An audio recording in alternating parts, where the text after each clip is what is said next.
Hello, welcome to Houghton and McKay. We're back with music this time, and we're having a conversation with Nigel Purcell from the Nigel Purcell Trio. Now, you're in for a treat. This is very unique music. It has a sub-Saharan feel to it and is based mostly on guitar. Brilliant combination. We'll meet Nigel now. Nigel, nice to meet you. Thank you for joining me on this discussion. Actually, my name's Andrew. Oh, is it? It's the one that fools everybody. I'll give it a bit of background. Yes, please. So, once upon a time, back in about 2009, 2010, when the Nigel Purcell Trio was born, we came up with the name the Nigel Purcell Trio. So there's me, Andrew Yes. Purcell, Okay. my partner in music, Nigel Ratcliffe. Yes. And to make it a trio, we included the computer. So it was a very, I don't know, fast show Python-esque type, idea for a name, which, we're stuck with it now because we're now 16, 17 years down the line. So ChatGPT thinks we're three humans who play jazz and Going with it. We do lots of other things other than just the odd occasional altered chord now and again. So who is Linda Weefee? Who you Linda mentioned? Weefee. On... Linda Weefee's the laptop. That's literally the laptop. Okay. Yeah. I thought it was an actual lady called Linda who helps out, but it's a laptop. Well, Linda's my partner. She's watching the television at the moment, and she helps out by making cups of tea and providing, biscuits and things. But so what we had was the computer and us two, and we decided to call ourselves the Nigel Purcell Trio. And as you can see, it confuses everybody. But I suppose it could add to mystique or something. I don't know. The music is super. I love guitars. I've always gone for guitars. Breathe by Pink Floyd. The guitars in that is perfect. And I've listened to literally part or a whole of all of your catalogue over on, and can I mention the website that you sent me? Yeah. You said the catalogue is there. For those listening, Radio Wigwam, one word, the Nigel Purcell Trio, and their music is on there. And it is like, how can I describe it? It's like a buffet. I kept feeling like I wanted to go and listen to a little bit more. The intros draw you right in. It's brilliant. The structure, I love it. So 40 years in music. Yeah. How did it start? And how has for it developed? me? So speaking for myself, I'll try and keep this as quick as possible. I grew up in a place called Erdington in Birmingham. So I was born in 62. So by the end of the 70s, I'm about 8. But by then, I'd had older brothers and sisters playing their pick of the pops, as it were, from that decade. So even at a young age, it still resonates. And the legendary Mothers Club was up the road on Erdington High Street. So I'd already absorbed a lot of stuff from there. And then there's a guitar in the house and you learn some chords. And then after that, you get your first electric, your first amplifier, your first band, then the next band, then the next band. And you start writing material. So we've gone back quite a bit there. And then in terms of now, the here and now, was being able to afford a computer that could record music on. Yeah. And that wasn't like, 17 years ago, 17, 18 years ago. If it wasn't for a chap called Steve Mania, I was in a covers band with. He gave me a CD, which on it had Primitive Sound Studio, a primitive version of Fruity Loops. So you use that, and then you discover Audacity, and so from 2010 to 2015, we just used that, and all the keyboards and stuff were all step written at the time. In 2015, we upgraded, so we had a keyboard, better recording equipment, but the songwriting just kept going. And personally, you just learn. This is what a compressor does. That's what a limiter does. Yep. Mid-side chaining, side chaining, all the rest of it. Then develop it from there. Yeah. And you've mentioned as well that you've let the music lead you as opposed to you wanting the music to do something else. And is this the right word? Addiction comes from. You want to get in there, let the music feed you, and you go, right, I want some more. And then you do the next song. And before you know it, you've got several albums under your belt. It's not a question of addiction. That's probably the wrong word. Yeah. Now, what it is, in terms of songwriting, let's describe it like this. So myself, and I'm speaking on behalf of Nigel because he's not here. So I'll give you sort of like a classic example. You go out shopping. Yeah? Go out shopping. You're on the way back in the car. An idea comes in here. You get home. And then you start working on it. And you have if you try and force it and you try and think, right, I'm going to write this song, it's going to be brilliant. And it'll always turn out rubbish. Or if you're trying to write for a particular audience, I think you come unstuck unless you've got real parameters. So the good people who do things like that are obviously the people who will do for film scores, or, not neat, but in the business you call them needle drops, when you have like a series. So a track will come in and they'll drop about 30 seconds of a track, and then the composer will then take the theme from that and then run it out. So in that respect, they're writing to order, but they've got clear parameters. So to sum that up, you just wait. You just wait for the idea to come along, and you grab hold of it, and then you're off. Yeah, and develop then it from there. Develop it from there, and you don't sort of if you force it, it will find its way eventually. I think with most things like that, I was speaking to a singer earlier. She didn't say it directly, but she was saying when she's performing, she's not really fully there. She's immersed in the vibe of the music and what it's giving to her. And I find when I'm writing or doing anything, I mean, I teach Japanese part-time. If I think about the sentences, the same with English, you kind of trip up. You need the flow to happen and to take you on that journey. For the life of me, I can't remember this guy's second name. Professor of learning and psychology, Mihaly. Second name I can't remember. It begins with C. He talked about the flow state. How you're in that kind of zone. Yeah, there's a quote by a musician that I can picture him. It was like, thought is the hindrance to flow. Yeah. Or something like that. Yeah. It might be Frank Gambale. He's one of these people who can fly up and down a guitar neck and everything. It's something like that. If you're thinking about it too much, it gets in the way. I mean, we do have to think about what we're doing at times, because you got to think, well, don't just do anything haphazardly and hope it sticks. You got to put some thought into it and sort of say, right, this needs A. Don't put B on it. The right kind of consciousness there.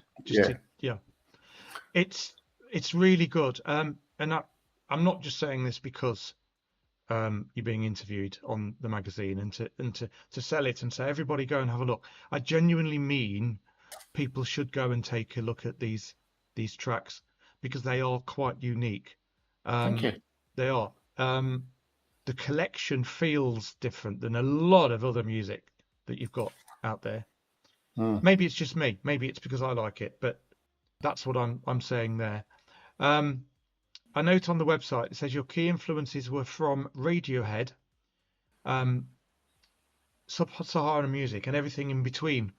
and you mentioned Rory Gallagher for the guitars as well. What's the influence that comes to the surface and has become, if there is one, part of your signature as well? What would you say I that don't know is? if I don't know if they become part of signatures. The start. I mean, I could have a look, go back and have a look at what we put on there, but with a broad palette, we'll listen to anything, and we'll try anything. Which goes back to the point about when you're coming up with when you get an idea, you don't know where that idea is going to lead you. It could be a straightforward guitar, bass, drums, vocals, classic 4/4 song, with definitive structures, or it can be just open and flowing and goes off into a totally different place. It's largely guitar, bass, Yeah, drums, yeah, vocals. But we do try. Well, we don't try. When the moment comes along, oh, that needs keys, that will need brass, that will need that sound, or on go and start again. We'll try it a different way, But yeah, but the pair of us are open to listening to anything. Obviously, as I said, when growing up, you obviously know about all the 60s bands and members of those bands, and obviously people from 20 odd years ago are going to go Blur, Oasis, yeah, exactly. whoever, those will be them. And then a certain generation will say, well, that DJ or that band, or, will say something different. And also that's true within the many different genres of what we've got now, because like rock has been split into a myriad of genres, from rock, metal, Sorts. heavy rock, polymath metal. What was it? Who is the pair that are out now? Artween and the two blokes from Canada with the strange people on. He's got the double neck guitar and he's playing microtonal jazz over it with a load of loops, So yeah, the influences come from all over the place, and then sometimes you can spot them, in our stuff. But they're pretty subtle. They're not sort of screamingly in your face, I felt a little bit of Bowie in some of your tracks. I do like Bowie. I saw him live once at the NEC. Superlative. When I was growing up, obviously we're going to go back. I don't know how old you are, but I'm the wrong side of 60, and so is Nigel. But when we go back to the early 70s, and they had what's called the glam explosion. You had Mark Yes. Bolan came out, and then you had all the bands that were lumped into. You had the Sweet, Slade, Mott the Hoople, and Bowie had already done a couple of things, but he came out then, and I remember, everyone remembers when he did Starman on BBC Top of the Pops. Can immediately hear it. Bang. And it was, you're watching telly, there it is, and then all of a sudden you get the records come along. So my favourite stuff is obviously Space Oddity, Man Who Sold the World, Hunky Dory, Ziggy Stardust, Aladdin Sane. That's my Bowie period. I mean, I like the singles, and I've heard other albums since, but that moment where Mick Ronson, to him, was similar to Randy Rhoads with Ozzy Osbourne. Without either of them, it would have been curtains for the career. Mick Ronson's the most underrated musician ever to have lived, in my opinion. He was brilliant. And they're the types that, when you see them live, they blow you away there. Yeah, I mean, I remember the NEC concert. I mean, obviously, his backing band was totally different, Yeah. But I think Adrian Belew was on guitar. I can't remember. But yeah, he did his Sound and Vision tour, But as I say, the Ziggy Stardust is still a standout album of all time. I have to agree. Yeah. 50 years old, to answer your question earlier. I prefer that era, despite not being there. And I can see a resurgence of it in younger people these days. They seem to prefer it as well, a lot of them. There seems to be. Yeah, you can see it. There, So there seems to be a movement. I don't know where it comes from. I must have clocked it on X or somewhere that people were saying that there's a movement amongst a certain age group that are moving away from highly polished, auto-tuned, that's exactly it. over-compressed, written by 37 people in a room music to what we do and millions of others do, which is more in here. It's not lo-fi, but we're not in an actual studio. We've no auto-tune. We don't use it. We will not use it. I think in all the songs we've ever released, I've pitch shifted once. And there's for one note. And there's often the difference. People live. There's the talent when you can really see what they're doing. And on the AI subject, well, auto-tuning and all this sort of genre, there's a lot of worry about whether that'll take over, but people need to recognize, I think, with any subject to do with AI being used, when the Industrial Revolution, I've said this in other interviews, came along, mass-produced items, shoes, blah, blah, blah. It was always those handmade, human-produced products that stood out and are now sought after as being quality. I think the same will be the case with music. People still want authentic human production. The same with writing. And yes, there will be instances where we can't tell the difference, but that doesn't matter. If you know who the musician is and you go to see them live, that's them. They're there. There's only the caveat to that is, one, are the people who are on stage actually performing? That's why I've stopped watching Glastonbury years ago. Records, yeah. Miming, definitely. The irony is, Top of the Pops stopped that probably 18 years ago. Yeah, like the old grey whistle test, the backing tracks were recorded, the vocals were live. That changed. Top of the Pops, I think, changed it as well, so they could be live in the studio. The thing about AI is it's only as good as what it absorbs.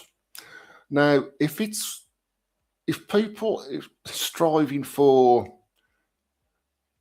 a human production as opposed to a computer-generated production, and there's an interview between Rick Beato and Justin Hawkins. If you watch it, they discuss the very same subject, and it comes round to the point there, for AI to be ultimately human, it's got to put flaws into its own programming.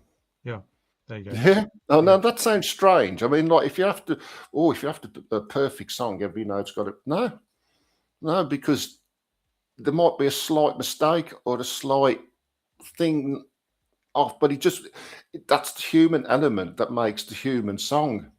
So is AI therefore going to put things into itself which are wrong or incorrect technically to make itself sound more human?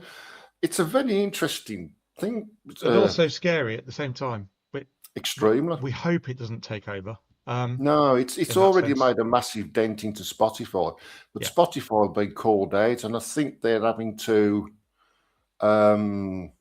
label the AI tracks as AI tracks. So there's no two ways about it.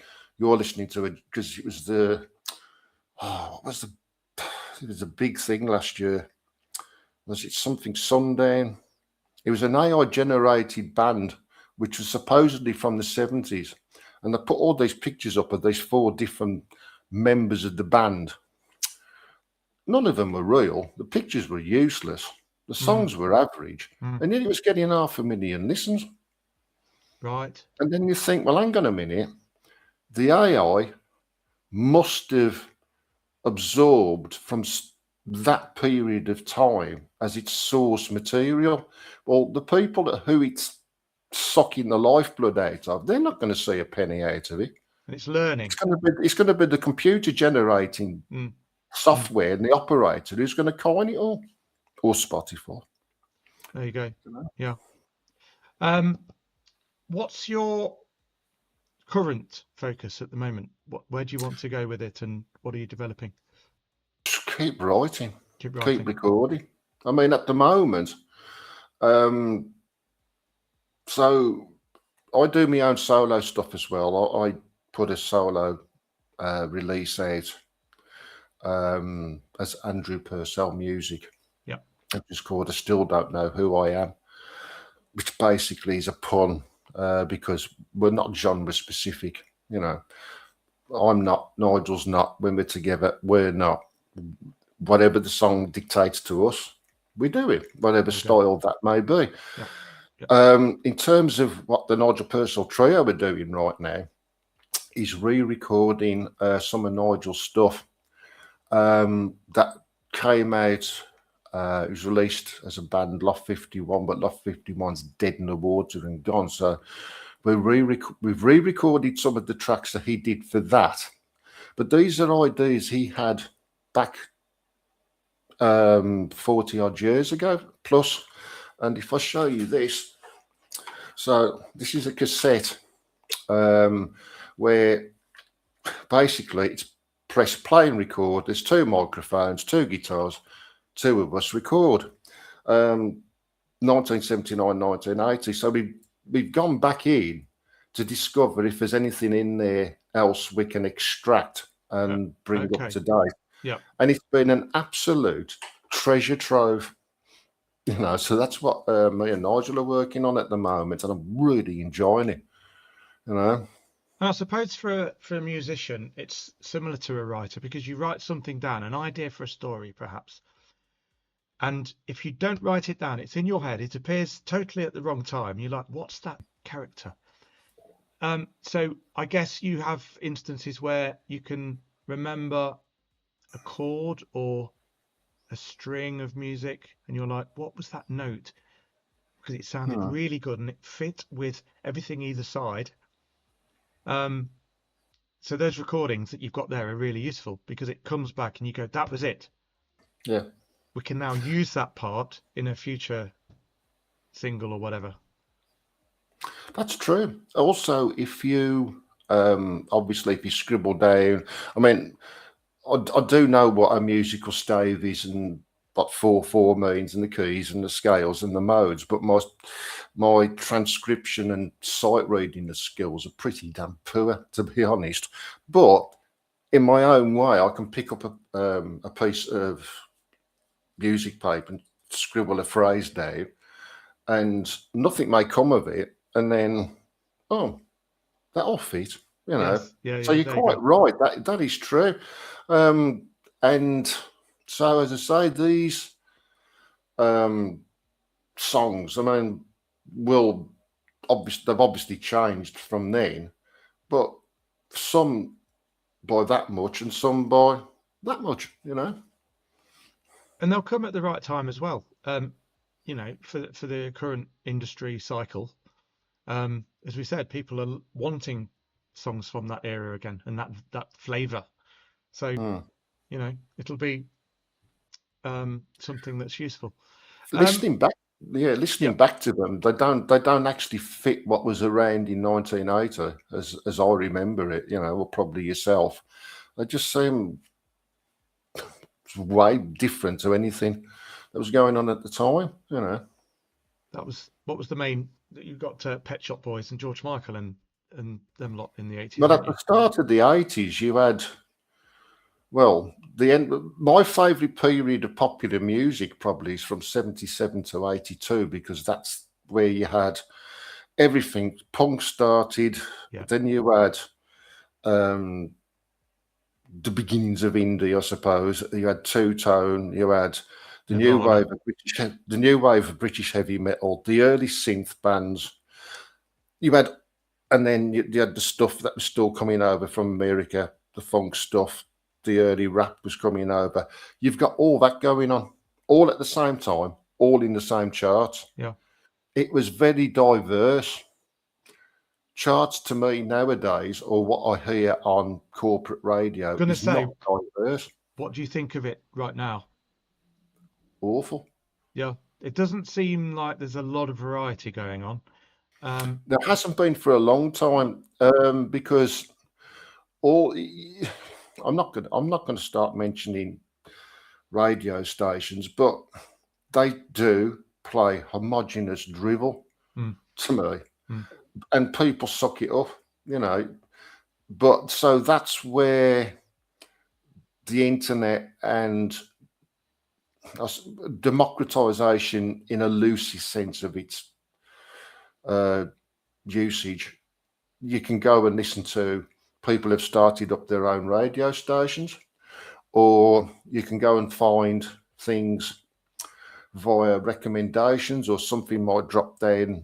Like if you're looking at YouTube, you'll see people who have spent money, and it'll drop on the right hand side, and you might go, okay, we'll have a check of that. From everything from that, I mean, Nigel was here last night. We was recording last night. We was transcribing off the cassette, and afterwards I said, well, look at this, like, you know, I mean, Paul McCartney's the wrong side of 80. His new single with Ringo is banging. It's the kind of Noel Gallagher somewhere is going, I wish I wrote that, because it's just like it, you know. It's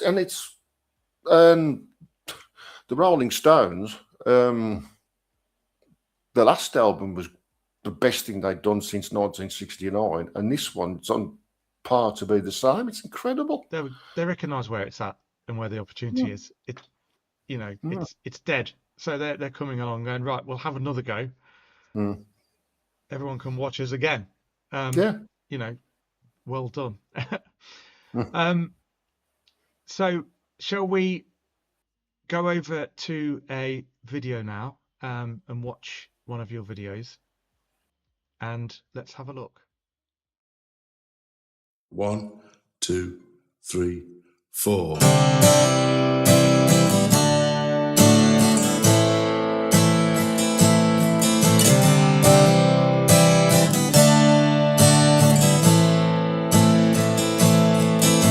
Hello, I'm just passing through,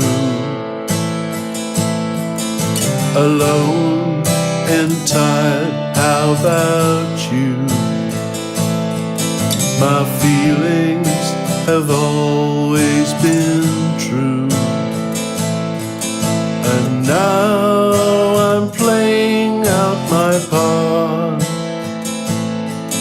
with songs to cure my empty heart.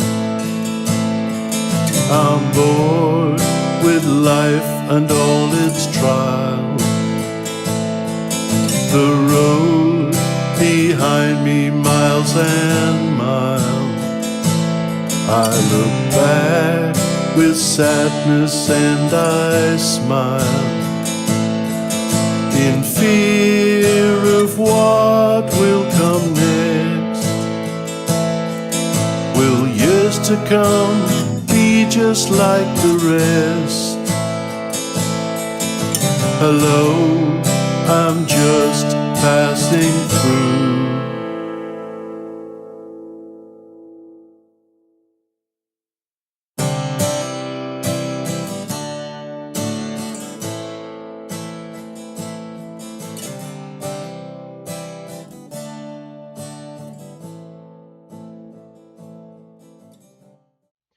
Really appreciate your time, and we'll, as I said in a previous chat, we'll follow up with an article in the magazine. And once again, for those listening and watching this, please go over to the website by the name of, let me just get it back again, radiowigwam.co.uk, the Nigel Purcell Trio, Purcell.